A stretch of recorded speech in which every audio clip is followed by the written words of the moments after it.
And the new Managing Director and CEO, Chief Executive Officer of the NDDC Board, Sam Ogbuku, joins us now. Thank you so much, Mr. Ogbuku, Dr. Ogbuku, for joining us on the news tonight.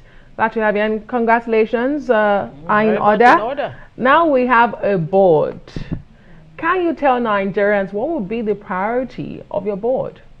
What's top on your agenda? Well, I think a lot is being expected from this new board because of the perceived failure of the NDDC. Well, I call it perceived because it depends on the perspective of which you look at it from.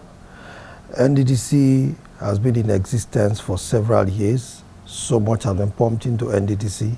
For us, we just want to start from where we started from, and for us to also put our own agenda out there for Nigerians to see that we have a team that means business. We're here to make a difference. We're here to do things differently. We have a chairman that is going to supervise us properly, and she has actually briefed us on our own vision. We're all going to integrate our visions together to ensure that whatever we're doing is for the development of the people of the Niger Delta. Right now, we have the forensic audit that we have requested for a copy. The board is going to study the reports of the forensic audit. We are going to incorporate it into our own vision. It makes things easier for us because already it's as if we have a handout or something to look up to. The minister has also given us his own charge. So we are going to put all these together and come up with a comprehensive vision for the people of the Niger Delta. But I can assure you that the people of the Niger Delta are going to experience something new and something different. That's very, very heartwarming hearing that, especially on the issue of the forensic audit of the NDDC since inception, 20 years over. Well, it depends on the figures you're looking at. Some say 3 to 6 trillion has been spent on NDDC, and just like you heard from Nyesom Wike there, nothing really to show for it. Of course, before you were inaugurated, there were protests and all of that. How are you going to calm frayed nerves and give back confidence to the people of the Niger Delta that you're about serious business?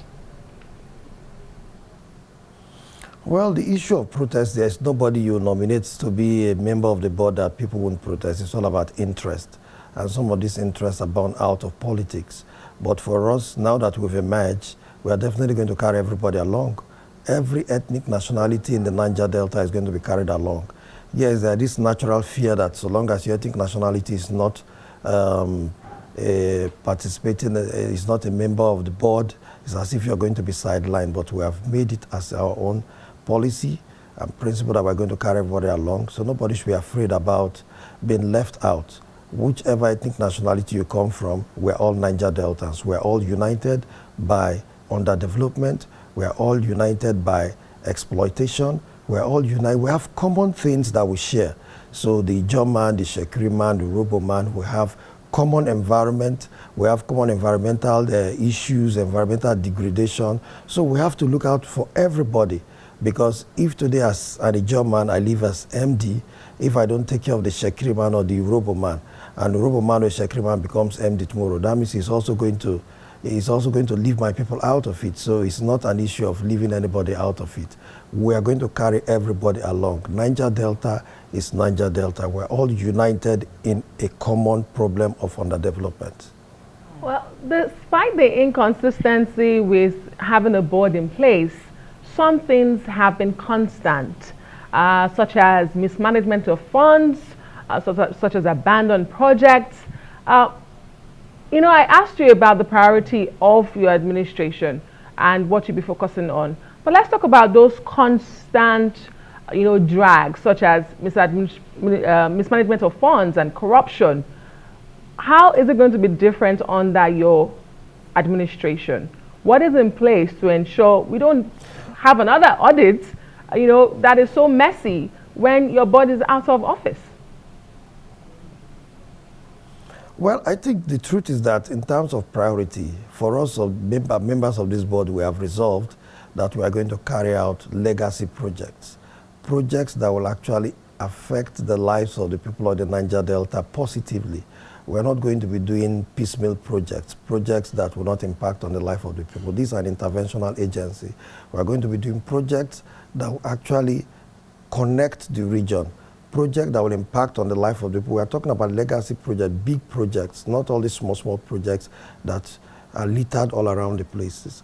So we're also looking at the area of budgeting, because one of the major problems of NDDC is also the area of how the budgeting is being made, because you cannot budget a project of 10 billion naira and you are appropriating 1 billion naira for that project. That means you're saying that project is going to be completed in 10 years. So we should be looking at correcting that on how to start a project and finishing it within 1 year. That we can be commissioning big projects. So we invite Mr. President to come and commission projects. So these are the things we want to do. So when you talk about the issue of misappropriation, today we had meetings, we had a board meeting today, and we also had a management meeting.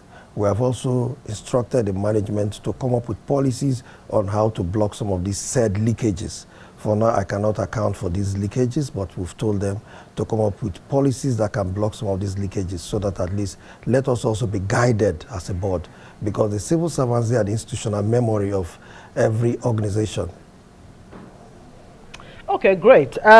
Very quickly, I mean, you had that visit with the governor of Rivers State here some week where he made the point of, giving contracts to political contractors and portfolio contractors.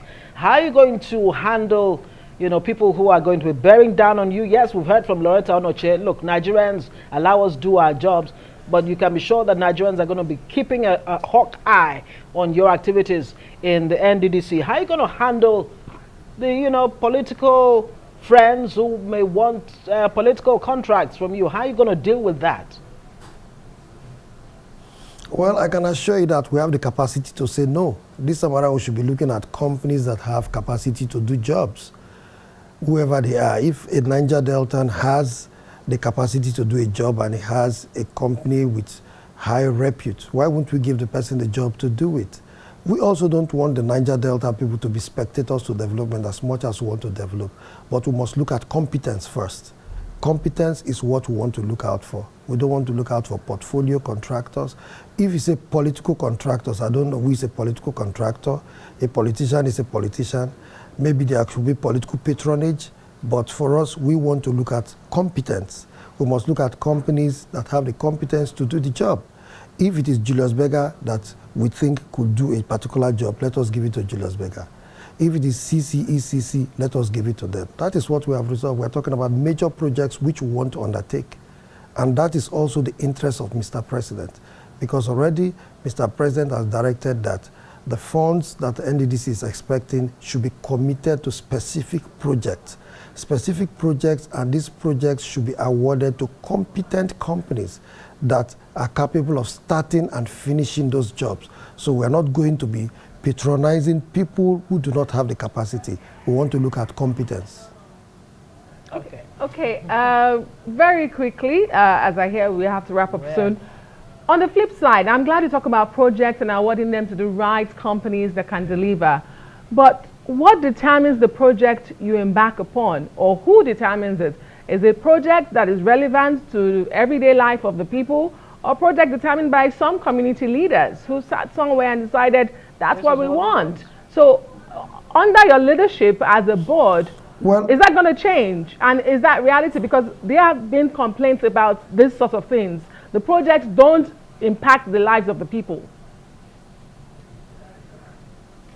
Well, I have already said it is an interventional agency, which we are going to carry out projects which will impact on the life of the Niger Delta people. We will do a few consultations. Areas where we interface with the state governments, we will interface with them. But I can assure you, maybe in a few months to a time, you can also remind me of what I have said. We are definitely going to carry out projects that will affect the lives of the people of the Niger Delta positively. Place to leave it. Samuel Ogbuku is the MD CEO of the Niger Delta Development Commission. We wish you the very best.